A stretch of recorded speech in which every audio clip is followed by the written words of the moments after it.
ओम शांति। 28 नवंबर 2022। बाबा के महावाक्य। मीठे बच्चे, पढ़ाई अच्छी रीति पढ़कर उसका सबूत दो। सर्विस कर औरों को भी लायक बनाओ, तब ऊंच पद के अधिकारी बनेंगे। प्रश्न। इस बेहद के स्कूल में वाह वाह किन्हों की होती है? उत्तर। जो खुद अच्छी रीति पढ़ते हैं और दूसरों को आप समान बनाने की सेवा करते हैं, रूहानी कमाई में बिजी रहते हैं। सिर्फ दूसरों को देख खुश नहीं होते, लेकिन माता पिता समान सेवा कर उनके तख्त पर बैठते हैं। उनकी वाह वाह माता पिता व अनन्य बच्चे करते हैं, जो अपना टाइम वेस्ट करते, पढ़ाई पर ध्यान नहीं देते, माता पिता को फॉलो नहीं करते। उन पर तरस पड़ता है। वह ऊंच पद पा नहीं सकते। उनकी सदा कंप्लेन रहती कि हमारा योग नहीं लगता। गीत। धीरज धर मनुआ। ओम शांति। बाप बैठ बच्चों को समझाते हैं कि सुख के दिन आएंगे अगर श्रीमत पर चलेंगे तो। फिर जितना श्रीमत पर चलेंगे उतना ही श्रेष्ठ बनेंगे, क्योंकि श्रेष्ठ अर्थात श्रेष्ठाचारी तो सब बनेंगे, परंतु जो अच्छी रीति श्रीमत पर चलेंगे वह अच्छा श्रेष्ठाचारी बनेंगे।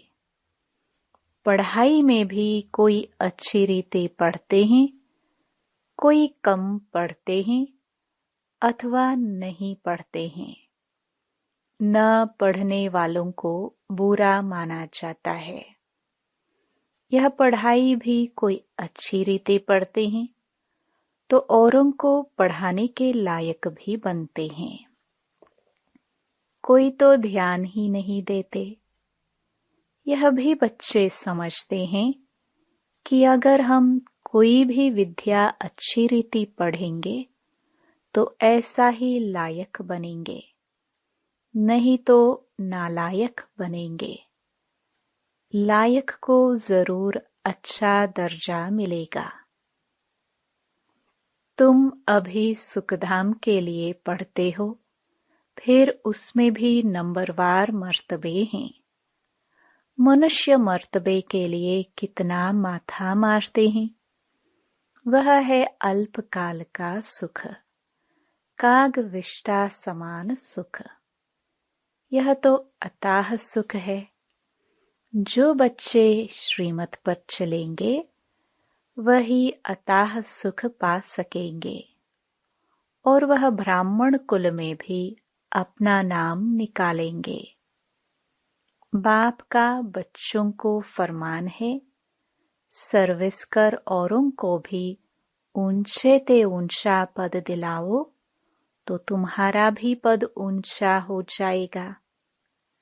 अच्छी रीति पढ़कर फिर बाप को सबूत देना है। बाबा, हमने इतनों को बाबा का परिचय दिया। प्रदर्शनी में भी पहले पहले बाप का परिचय देते हो। परिचय देकर फिर लिखवा लो। समझाना बहुत सहज है। बाप दो होते हैं, लौकिक और पारलौकिक। लौकिक से हद का वर्षा मिलता है, जिसको काग विष्टा समान सुख कहा जाता है। बेहद का बाप बेहद का सुख देते, स्वर्ग का मालिक बनाते हैं। तो बच्चों को सर्विस कर आप समान बनाना है।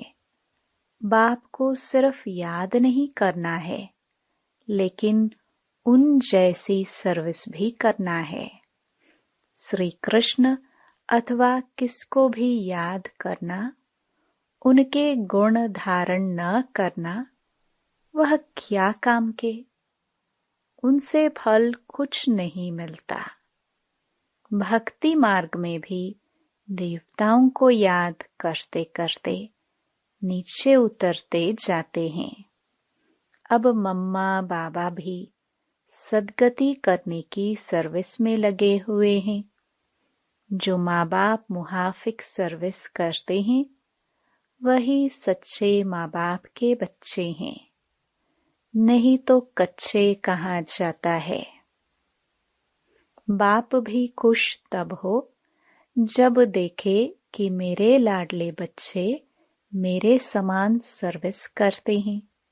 लौकिक रीति में भी जो बच्चे अच्छी रीति पढ़ते हैं, वह बाप के दिल पर चढ़ते हैं, अच्छी कमाई करते हैं।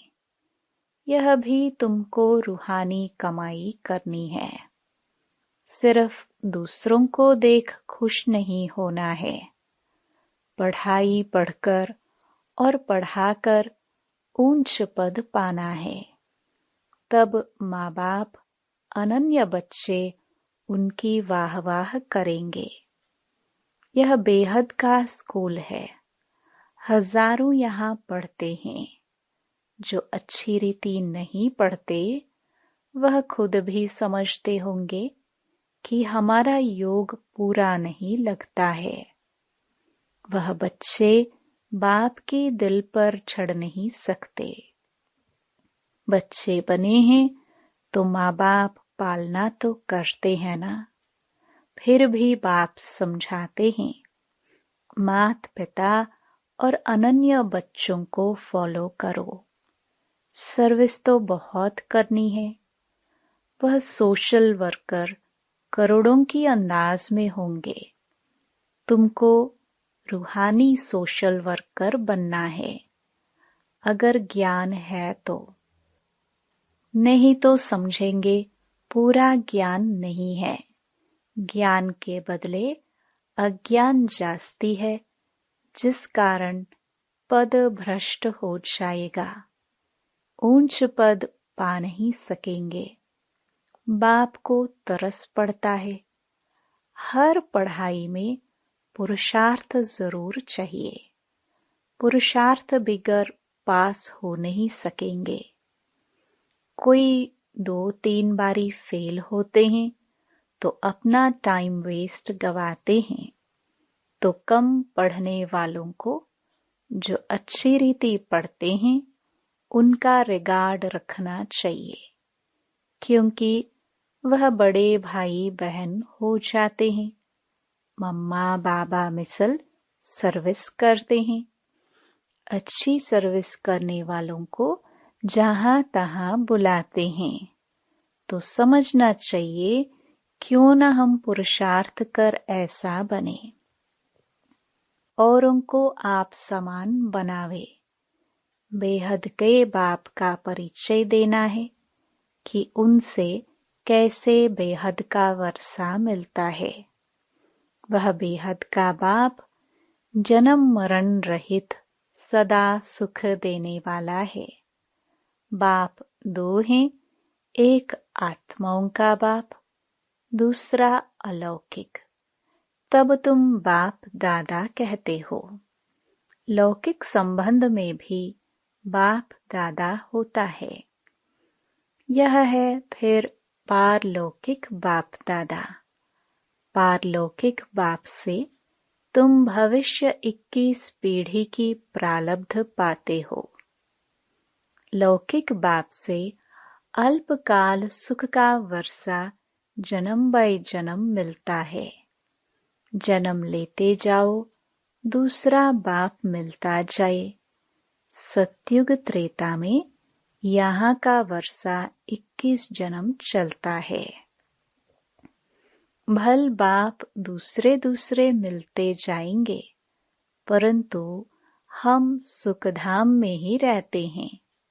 फिर द्वापर से माया का राज्य शुरू होता है। फिर हमारी धीरे धीरे उतरती कला होती है। यह बुद्धि में रहना चाहिए। जब उतरते हैं तो जल्दी जल्दी जन्म लेते जाते हैं। आधा कल्प में 21 जन्म लेते हैं, बाकी आधा कल्प में 63 जन्म क्यों? पतित होने से जल्दी जल्दी उतरते जाते हैं। जब बाप आए तो हम एकदम उतर गए थे। अभी तुम संगम युगी ब्राह्मण बने हो। भल तुम्हारा कलयुग के साथ कनेक्शन है, परंतु अपने को संगम युगी समझते हो। जानते हो बाबा हमको परम धाम का मालिक बना रहे हैं। गृहस्थ व्यवहार में रहते हुए तुम समझते हो वह कलयुग में रहने वाले हैं, हम संगम युग में रहने वाले हैं। वह विकारी बगुले हैं, हम निर्विकारी हंस हैं। सिर्फ बाहर से नहीं दिखाना है। अंतर्यामी बाबा अंदर से जानते हैं। बाप समझाते रहते हैं, बच्चे कोई पाप कर्म नहीं करो। कहा जाता है कख का चोर सो लख का चोर। एक बार चोरी करते हैं, फिर 1-2 वर्ष शक रहता है। शक मुश्किल ही मिटता है, तो ऐसा काम करना ही क्यों चाहिए? यह सब काम माया कराती है। जब माया माथा मोड़ लेती है तब स्मृति आती है, हमने यह क्या किया। फिर बाबा से क्षमा मांगते हैं। बाबा कहते हैं, अच्छा बच्चे, हर्जा नहीं, फिर नहीं करना। अच्छा हुआ जो भूल बताई, नहीं तो वृद्धि हो जाती।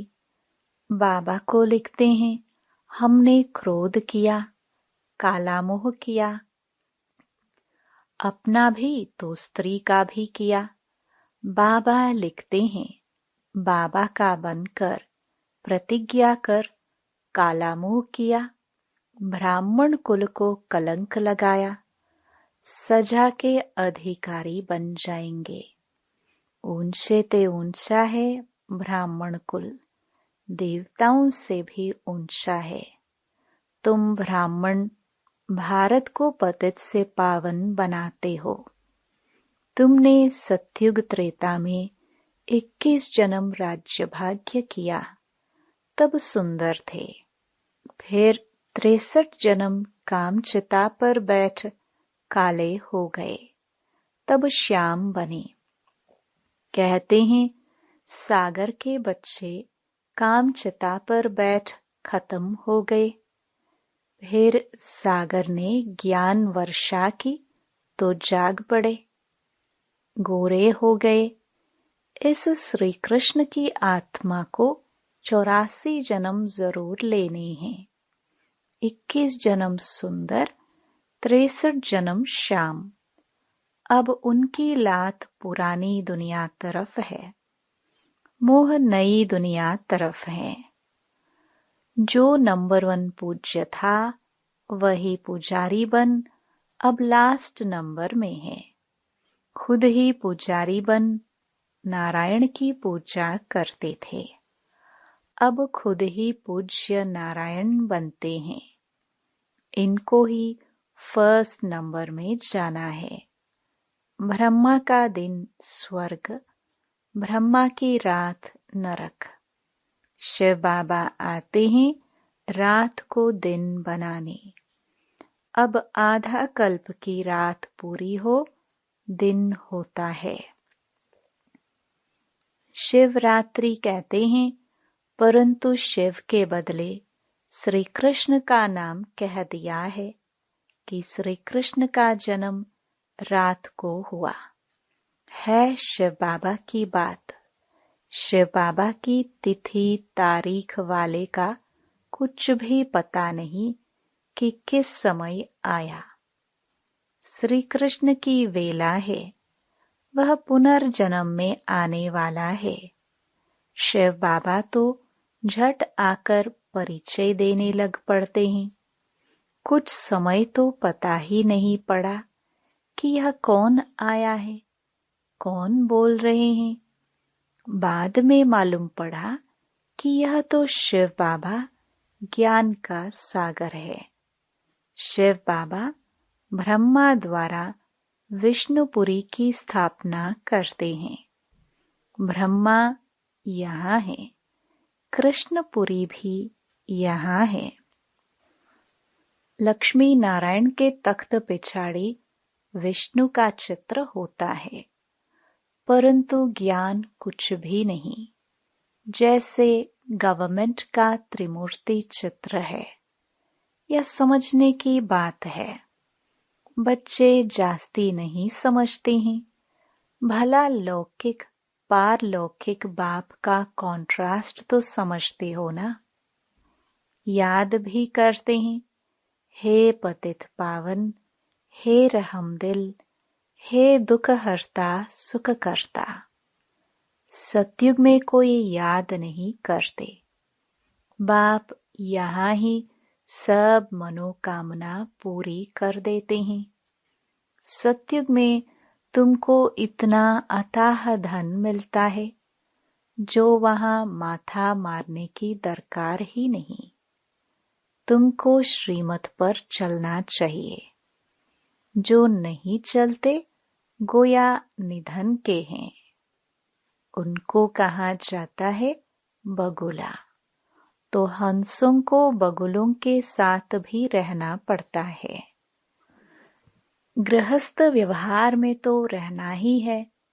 इसलिए रिपोर्ट आती है, भाई झगड़ा करता, फलाना झगड़ा करता। दुनिया में झगड़ा ही झगड़ा है। पवित्रता पर भी झगड़ा चलता है। खान पान की परहेज रखनी होती है तो बहुतों के लिए मुसीबत हो जाती है। बाप कितना समझाते हैं, याद में रहकर भोजन खाओ। डायरेक्शन अमल में नहीं लाते हैं। प्रैक्टिस करनी चाहिए। तुम हो पतित दुनिया को पावन बनाने वाली शक्तियां। याद से पाप भस्म हो जाते हैं। मेहनत है बहुत, इसलिए कोटों में कोई निकलता है। पुरुषार्थ करते भी फेल हो जाते हैं। आश्चर्यवत बाबा का बनंती, बाबा बाबा कहंती, फिर भी श्रीमत पर नहीं चलते तो गिरंती भागंती। माया खींचती है तो बाप को फारकती दे देते हैं। कल्प पहले जो हुआ है वही रिपीट होना है। इसमें मेहनत चाहिए। जो श्रीमत पर चलते वही धारणा कर सकते हैं। मम्मा बाबा कहकर फॉलो नहीं करेंगे तो दुर्गति को पाएंगे, अर्थात कम पद पाएंगे। अनपढ़े पढ़े के आगे भरी ढोएंगे, नौकर चाकर बनेंगे। जो ब्राह्मण नहीं बनते वह प्रजा में पाई पैसे का पद पाएंगे। और कोई धर्म स्थापन करने वाला राजाई नहीं स्थापन करते। बेहद का बाप ही भविष्य के लिए राजाई स्थापन करते हैं। पवित्र बनने के लिए पुरुषार्थ करना पड़ेगा। तुम फूल बनते हो, जो विकार में जाते हैं वह कांटे बनते हैं। एक दो को आदि मध्य अंत दुख देते हैं। यह है कांटों की दुनिया। अब तुम संगम पर फूल बन रहे हो। सतयुग है फूलों का बगीचा। संगम पर जंगल से बगीचा बनता है। यह है कल्याणकारी संगम अथवा कुंभ। आत्मा परमात्मा का मिलन होता है। अभी तुम जानते हो, हम परमपिता परमात्मा से 21 जन्म का वर्षा ले रहे हैं। राजाई पाने में मजा है। बाकी यह कहना कि तकदीर में होगा तो मिलेगा, इससे क्या होगा? बेहद बाप का परिचय देना है। तुम अनुभवी हो, सर्विस तो करनी है। दिल से पूछना है कि हमने कितनों की सर्विस की। ज्ञान है तो सर्विस में लग जाना है। नो ज्ञान तो नो सर्विस, तो नो ऊंच पद। तकदीर में नहीं है तो पुरुषार्थ भी नहीं करते। अच्छा, मीठे मीठे सिखिलदे रूहानी सर्विसेबल बच्चों प्रति रूहानी बाप व दादा का याद प्यार और गुड मॉर्निंग। रूहानी बाप की रूहानी बच्चों को नमस्ते। धारणा के लिए मुख्य सार। पहला, बाप के डायरेक्शन को अमल में लाना है। खान पान की पूरी परहेज रखनी है। याद में रहकर भोजन खाने का अभ्यास करना है। दूसरा, माता पिता की तरह सेवा करनी है। अपने बड़ों का रिगार्ड जरूर रखना है। रूहानी सोशल वर्कर बन सबको बाप का परिचय देना है। वरदान, कल्याणकारी समय की स्मृति से अपने भविष्य को जानने वाले मास्टर त्रिकालदर्शी भव। यदि आपसे कोई पूछे कि आपका भविष्य क्या है, तो बोलो, हमको पता है, बहुत अच्छा है, क्योंकि हम जानते हैं कि कल जो होगा वह बहुत अच्छा होगा। जो हो गया वो भी अच्छा, जो हो रहा है वह और अच्छा, और जो होने वाला है वह और बहुत अच्छा। जो मास्टर त्रिकालदर्शी बच्चे हैं, उन्हें निश्चय रहता कि कल्याणकारी समय है। बाप हमारा कल्याणकारी है और हम विश्व कल्याणकारी हैं, तो हमारा अकल्याण हो नहीं सकता। स्लोगन, समाप्ति के समय को समीप लाना है तो संपूर्ण बनने का पुरुषार्थ करो। ओम शांति।